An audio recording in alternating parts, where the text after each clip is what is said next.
আছে তারা কিন্তু আসে নাই। তো যারা সংস্কৃতিকে ভালোবাসে নাই, যারা মানবকে ভালোবাসতে শিখে নাই, তারা উপস্থিত হতে পারবেন কি করে? তার তো চাই না যে এইভাবে আমাদের এটা বাঁচতে থাকুক। তারা চাই মানবের সমস্ত সংস্কৃতি নষ্ট হয়।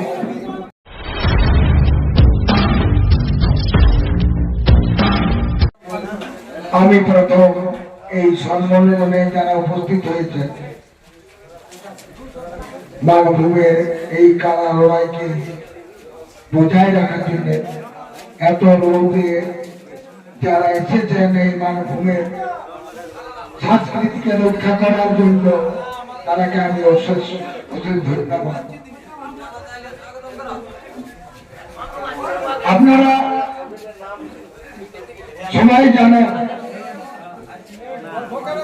আজ এই মানভূম রক্ষা কমিটি জন্ম হয়েছে কেন? আপনারা তো জানেন এটা কেন আর এই মানভূম সংস্কৃতি গঠন হয়েছে, কেন আজ আমরা এত রোদে আমরা এখানে এসেছি। এটা হয়তো অনেকের জানা, অনেকের অজানা। অনেক রকম আলোচনা করলেন এই কালা লড়াই সম্বন্ধে, কিন্তু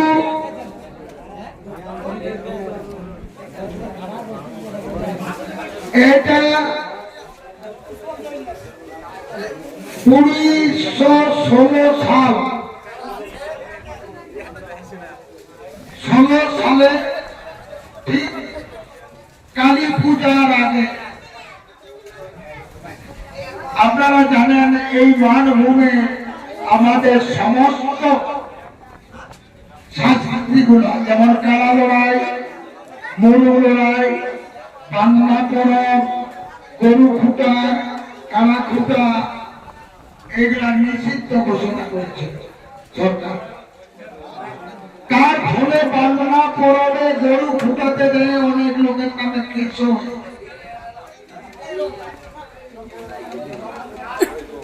আপনারা সবাই উপলব্ধি করবেন আজ আমরা কেন এটাকে এই রোদে এইখানে উপস্থিত হয়েছি, এটা বুঝতে হবে। আমাদের কলকাতার বাবুরা সমস্ত এগুলাকে সরকার পক্ষ থেকে নিষিদ্ধ ঘোষণা করে, যারা কালা খুঁটাচ্ছিল, গরু খুঁটাচ্ছিল এবং কালা লড়াই করেছিল কালী পূজার সময় থেকে দুর্গা পূজার পরে, তাদের কেস এখনো চলছে। যেমন আমারও নামে কেস এখনো চলছে। এগুলা নিষিদ্ধ ঘোষণা করার ফলে আমরা একটা ছোট্ট 2-4 জনের মিটিং করি। সেই মিটিংয়ে উপস্থিত ছিলেন মুষ্টিমেয় কয়েকজন। তাদের মধ্যে এখানে উপস্থিত আছে, আমি দেখছি 2-4 জন। মানেশ্বরদা আছে, ধীরেন বাবু আছেন, বাবুলু আছেন, এবং আমাদের বাসড়ার যে বাবুলাল মাহাতো তখন সম্পাদক ছিল, রাম মাহাতো সভাপতি ছিল, তারা মারা গেছেন। এই 17 জন নিয়ে আমরা একটা সাহেববাদের আইরে মিটিং করেছিলাম। তার প্রমাণ স্বরূপ, এটা মিথ্যা নয়, প্রমাণ আছে। সেই মিটিংয়ে আমরা অজিতার নেতৃত্বে আমরা সেই সময় একটা বিরাট গণডেপুটেশন ডিএমকে দিয়েছিলাম, তারও কাগজ আমাদের হাতে আছে। এই যারা এসেছেন দরকার হলে 1 কপি করে নিয়ে যাবেন, কি কি দাবি নিয়ে এবং কি জন্য কি করেছিল সে তথ্য আপনারা দেখতে পাবেন। দুঃখের বিষয় এই 23-এ আমাদের যখন পূর্ণ গোটা মানভূম জেলা জুড়ে আমার জনজোয়ার সৃষ্টি হলো কারা লড়াই নিয়ে, সেই সময় আমাদের কয়েকজন তারা এই কমিটিকে আগাম নিয়ে ছিনিয়ে খেলতে শুরু করে দিল। আপনারা জানেন এটা নিয়ে অনেক আলোচনা করা হয়েছে, তারাকে ডাকানো হয়েছে, তারা কিন্তু আসে নাই। তো যারা সংস্কৃতিকে ভালোবাসে না, যারা মানভূমকে ভালোবাসতে শিখে নাই, তারা উপস্থিত হতে পারবেন কি করে? তার তো চাই না যে এইভাবে আমাদের এটা বাঁচতে থাকুক। তারা চাই মানভূমের সমস্ত সংস্কৃতি নষ্ট হোক। তো আমরা অনেক কিছু আলোচনা হলো, আমরা চাই না তারা দূরে থাকুক, তারাও যেন আমাদের কাছে আসে। আমরা অনেকবার দেখেছি, আজকেও দেখেছিলাম। আমার আগামী কমিটির কনভেনার যে ছিল, যে মিটিং ডাকতো, আমি নিজে ফোন করেছি তোমরা এসো, কিন্তু তারা দেখতে কেউ উপস্থিত হইল না। জানি না আগামী দিন উপস্থিত হবে হবে না, কিন্তু জানি যে এই সংস্কৃতিকে বজায় রাখতে করলে চলতে গেলে আমরা সমস্ত মানভূমের মালিককে ঐক্যমতে একমতে চলতে হবে। নতুবা আপনারা তো জানেন প্রত্যেক লোকে আমরা কারা লড়াই করি, বড় বড় মেলা করি, অনেক লোক জড়ো হয়, আমরা ওইটাই দেখি, অনেক লোক জড়ো হয়।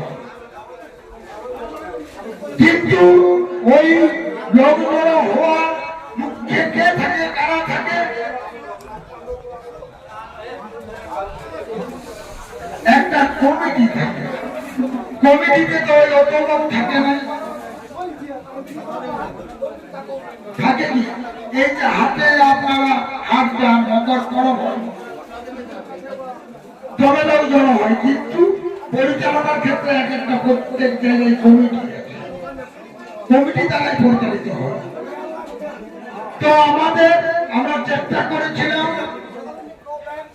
আগে যখন আমাদের বাণিজ্যতে মিটিংতে হয়, তারপরে একসঙ্গে হয়ে অজিতদার অফিসে আমাদের এই সমস্যার সমাধান করব, কিন্তু তারা আসে না। জানি না তারা আসবে কি না, কিন্তু আমি এইটাই আমার দুঃখ যে এই কমিটিটা এই সংস্কৃতিতে বাঁচিয়ে থাকবে তো, এই সংস্কৃতিটা বাঁচিয়ে মানভূমের সংস্কৃতি আমাদের বাঁচিয়ে থাকবে তো না থাকবে। এইভাবে যদি চলতে থাকে, এইভাবে যদি কারা লড়াই হয়, তাহলে তো আগামী দিন আমাদের সেই যে দুর্বলতা যেটা সরকার আমাদের চাইছিল সেইটাই করে ফেলবে। যেহেতু একটা কারা লড়াইয়ে দেখবেন আপনারা, যখন কারাটা জ্বর হয় তাদের একদম মধুর সম্পর্ক থাকে, আর যখন এই কারাটা আসলে নিয়ে যায় তখন সমস্ত দর্শক পাবলিক কিন্তু দুভাগে ভাগ হয়ে যায়। ওই জিনিসটাকে ওই পাবলিককে ট্যাকেল করার জন্য একটা শক্ত কমিটির দরকার। তো আমার যদি এইভাবে দুভাগ হয়ে থাকে, তাহলে কি মানভূমের সংস্কৃতি বাঁচিয়ে থাকবে? আমরা চেষ্টা করছি, ওনারাকে অনুরোধ করছি, এই আমরা সভামঞ্চ থেকে তারা যেন আসে এবং আলোচনায় বসে আমি দূরে থাকবো কেন ভাই? আমি যখন মানভূমকে ভালোবাসি, মানভূমের যখন আমি ভালো চাই, মানভূমের সংস্কৃতিকে বাঁচায় রাখার চেষ্টা করি, তখন আমি দূরে থাকবো কেন? তাই আজ আমি বেশি কিছু আর বলছি না, এই ক্ষেত্রে তাদেরকে আমি সংবাদ দিতে চাইছি যে তারা যেন তারা এসে এবং আমাদের মূল খুঁটিকে আমরা প্রচার দেব, যে আপনারা বলুন যে এটা কিভাবে আমাদের সংস্কৃতি বাঁচিয়ে থাকবে। তাকে আমাদের সবার সাথে বসার জন্য আমি আবেদন করছি তারাকে মানভূমের সাথে। আমি আর বেশি কিছু বলছি নাই, আমি দামোদর ভাই কিছু বলবে।